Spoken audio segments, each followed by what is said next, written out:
बस्तर क्षेत्र में भी जो कनेक्टिविटी में जो विस्तार होने के कारण से जो क्षेत्र के नागरिक द्वारा कोई भी अपना कार्य के लिए यदि व्यापार वाणिज्य और इलाज के लिए या पढ़ाई के लिए कभी भी दिन में रात में अपना साधन के माध्यम से या जो पब्लिक ट्रांसपोर्ट के माध्यम से जो जिला मुख्यालय ब्लॉक मुख्यालय तक आने का साथ साथ जो इंटर स्टेट कनेक्टिविटी भी अभी बीजापुर से सुकमा से हैदराबाद तक जो आवाज जाव के लिए काफ़ी सुविधा उपलब्ध होगी।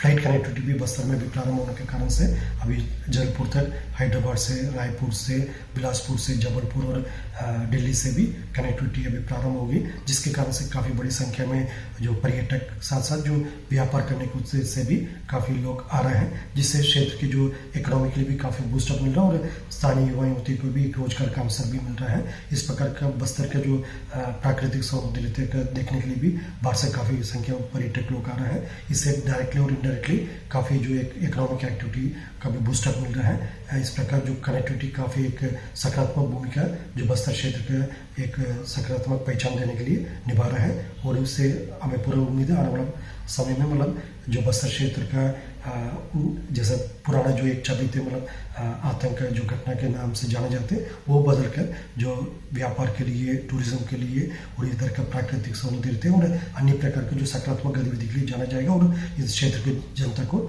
एक नया जीवन एक शांतिपूर्ण जीवन जीने के लिए भी उनको एक आधार बनेगा।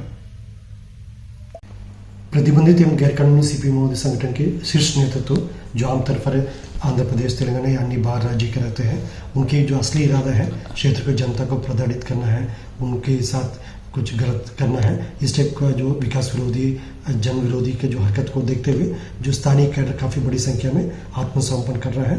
विगत 6 महीने में लगभग 410 से अधिक माओवादी कैडर द्वारा हिंसा छोड़कर माओवादी संगठन से बाहर आकर शासन के समक्ष आत्मसमर्पण किया है। अभी वर्तमान में भी 2 माओवादी कैडर हैं, कोंटा एरिया कमेटी सदस्य सोडी गजेंद्र एवं पोलमपल्ली एलोस कमांडर सोडी मंजुला, दोनों के ऊपर 5-5 लाख के इनाम भी है। दोनों ने आज सुकमा पुलिस अधीक्षक समक्ष MCRPF अधिकारी के समक्ष आत्मसमर्पण किया और हमें पूरा विश्वास आने वाला समय और काफ़ी बड़ी संख्या में जो माओवादी कैडर द्वारा हिंसा त्याग करके शासन के आत्मसमर्पण एवं पुनर्वास पॉलिसी से प्रभावित होकर आत्मसमर्पण करेगा और समाज की मुख्यधारा में शामिल होकर क्षेत्र की शांति विकास के लिए उनका भी एक योगदान रहेगा। उसी दिशा में लगातार हम कार्रवाई कर रहे हैं। सर कोंटा वाला क्या नाम है उसका? सोडी गजेंद्र। सोडी गजेंद्र और इसका सोडी मंजुला है। सोडी मंजुला। ये दोनों क्या हस्बैंड वाइफ है? नहीं, अच्छा लगेगा।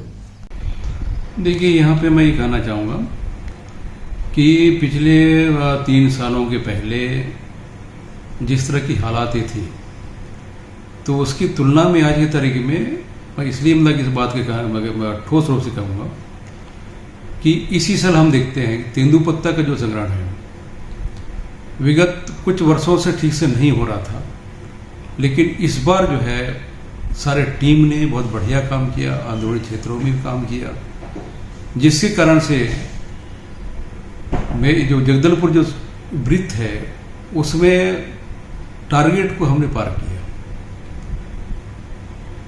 तो इस प्रकार से पहले चीज से मतलब कि हुआ नहीं करता था। आज के तारीख में निश्चित रूप से तेंदुपत्ता जो मुख्य यहाँ का जो आधारशिला है जो ग्रामीणों के लिए आर्थिक सुदृढ़ीकरण के लिए, तो उसको जो है लक्ष्य पूरा करने में हम कामयाब हो गए हैं, जिसके एवज में संग्राहकों को 155 करोड़ से अधिक जो पैसा है, पारिश्रमिक पैसा है, वो सीधे उनके खातों में और नगद के रूप में दिया जा रहा है। इससे ये कह सकते हैं कि ये जो काम हुआ है अंदरूनी क्षेत्रों में काम हुआ है, सभी एरिया में काम हुआ है। जो पहले जो जिस तरह से डर भाव था तो निश्चित रूप से वो हट गया है। इसके कारण से ये इतना उपलब्धि है।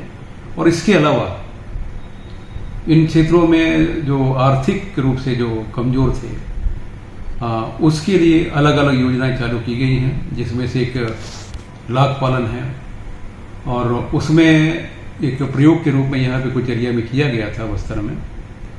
तो उसका जो प्रतिफल आज हम देख रहे हैं कि बम्पर उत्पादन के रूप में सामने आया है, जिसके कारण से मतलब कि जो भी हितग्राही थे उनके चेहरों में बड़ा खुशियाँ नजर आ रही हैं और एक आशा कामना की किरण मतलब की जागृत करने में हम कामयाब हुए हैं और भी खुद भी इस बात को महसूस कर रहे हैं कि आने वाले समय में बृहद स्तर पे इसको विस्तार दिया जाएगा, जिसके कारण से बहुत सारे ऐसे हितग्राही हैं जिनके पास में कुसुम का पेड़ है, बेर का पेड़ है, पलास के पेड़ हैं, उसमें लाख उत्पादन करके निश्चित रूप से इसके अंदर में काफ़ी उनको फायदा होगा।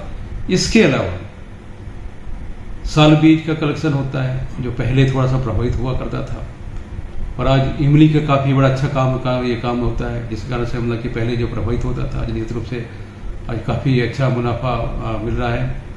और शासन ने इसमें 67 लघु वनोपजों का समर्थन मूल्य घोषित कर रखा है, जिसके कारण से उनको वाजिब दर, जो पहले उनको जो है मतलब कि सही वाजिब दर नहीं मिलने के कारण से शोषण हुआ करता था, आज निश्चित रूप से इजाफा मिला हुआ है, ये मैं कह सकता हूँ। भयभीत माहौल में जो कूप कटाई है, बांस कटाई है, और अंदर में जो कुछ सेंट्रल गवर्नमेंट के और राज्य के जो योजनाएं हैं, तालाब गहरीकरण है, और बहुत ही सारे जो अधोसंरचना में सड़कें का जो निर्माण होने वाला था, जो वन ग्रामों में जो मकान बनने वाले थे, उसमें कितना काम हुआ सर?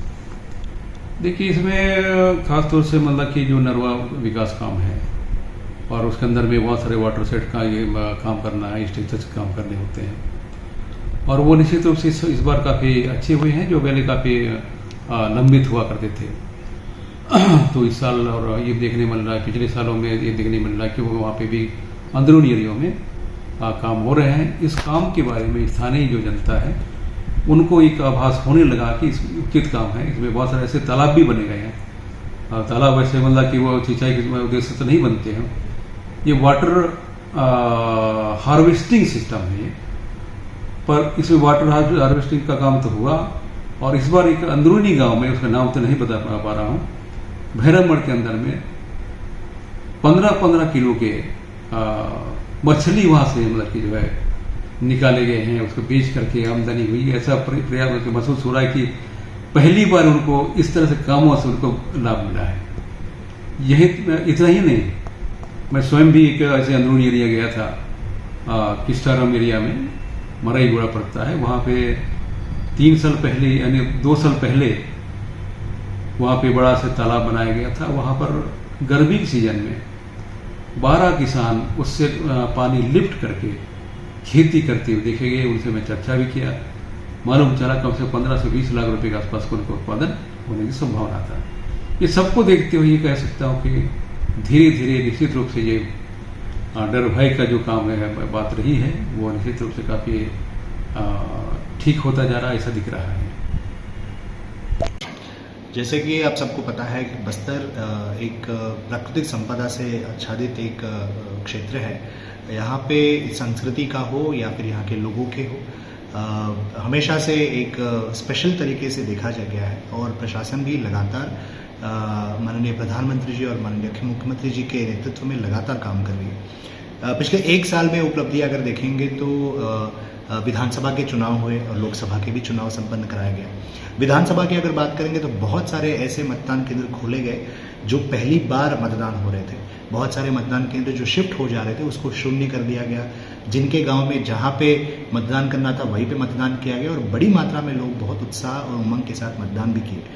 और उसी के साथ साथ में पहली बार हम लोगों ने विधानसभा क्षेत्र में महिलाओं से मतगणना करवाया, जहां पे बिना कोई विरोध का, बिना कोई दिक्कत का हम लोगों ने पूरे प्रक्रिया को संपन्न कराया। उसी तरीके से हमारे जो लोकसभा के जो चुनाव हुए वहाँ पे हम लोगों ने एक कदम और आगे बढ़े। हमारे पूरे शहरों में यानी नगरीय निकाय जितने भी हैं हमारे पास और ब्लॉक मुख्यालय में जितने भी हमारे मतदान केंद्र हैं वहाँ पे महिलाओं से मतदान कराया। बस्तर जैसे जिले के लिए, बस्तर जैसे क्षेत्र के लिए ये बहुत बड़ी उपलब्धि है। ये दर्शाने के लिए कि यहाँ के स्थिति काफ़ी हद तक नॉर्मल है और यहाँ पे काम जो है पुरुषों के साथ साथ में महिलाएं भी उतने ही जिम्मेदारी के साथ कंधे से कंधे मिला के चल रहे हैं, ये दर्शा रहा है। कलेपाल जैसे गांव जहाँ पे 8 किलोमीटर हमको पैदल जाना पड़ा था मतदान का प्रचार प्रसार करने के लिए ताकि लोग वहाँ पे मतदान के प्रति जागरूक हो, तो पहली बार जहाँ पे हमारा वोटर लिस्ट वहाँ पे पढ़ाया गया, ये सब अलग अनुभूति देती है, अनुभव देता है। वहाँ के लोग भी बढ़ चढ़ के मतदान किए। और उसके अलावा चांदा मेटा, कोलेंग, बोदली, हर्राकोटे अनेकों गांव हैं जहाँ पे लोग पहली बार मतदान कर रहे थे। पहली बार वहाँ पे रोड की कनेक्टिविटी बनी, बिजली लगी, मोबाइल टावर्स वहाँ पे इंस्टॉल किया गया, लोगों को पीने के लिए शुद्ध पानी उनके घरों तक पहुँचाया गया।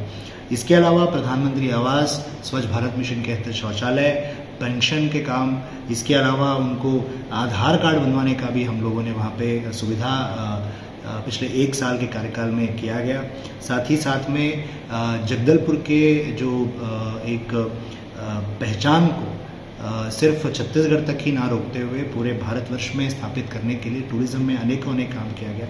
इस पे बस्तर दशहरा जो हमारा विश्व प्रसिद्ध दशहरा है उसको जगह जगह तक ले जाने का काम किया गया। इसके लिए एक कदम आगे बढ़ते हुए फ़्लाइट कनेक्टिविटी हमने काफ़ी हद तक चुस्त दुरुस्त किया है। हमारे जगदलपुर से आज के दिन में एक समय ऐसा भी था जहाँ पे हफ्ते में 2 बार 3 बार हैदराबाद के लिए फ़्लाइट उड़ गई तो बहुत बड़ी बात थी। आज के दिन में लगातार फ़्लाइट्स, इंडिगो की एक कमर्शियल फ़्लाइट हमारे यहाँ पे चलती है जो हैदराबाद होते हुए जगदलपुर और रायपुर तक पहुँचती है, उसके बाद उसी रूट से वापस आती है। अलायंस एयर के साथ हमारा कनेक्टिविटी जबलपुर होते हुए दिल्ली तक गया, वापस दिल्ली से जबलपुर होते हुए वापस हमारे यहाँ पे आते भी है। साथ ही साथ में जगदलपुर को बिलासपुर से भी जोड़ते हुए दिल्ली तक जाने का एक प्रयास हमारे द्वारा किया गया और वो भी आज के दिन में सफल हुआ है। तो आज के दिन में जगदलपुर के लिए पूरे छत्तीसगढ़ के 2 महानगरों के लिए कनेक्टिविटी है। जबलपुर जैसी महानगर की कनेक्टिविटी है, हैदराबाद और दिल्ली तक कनेक्टिविटी स्थापित कराने में हमको काफ़ी सफलता मिली है।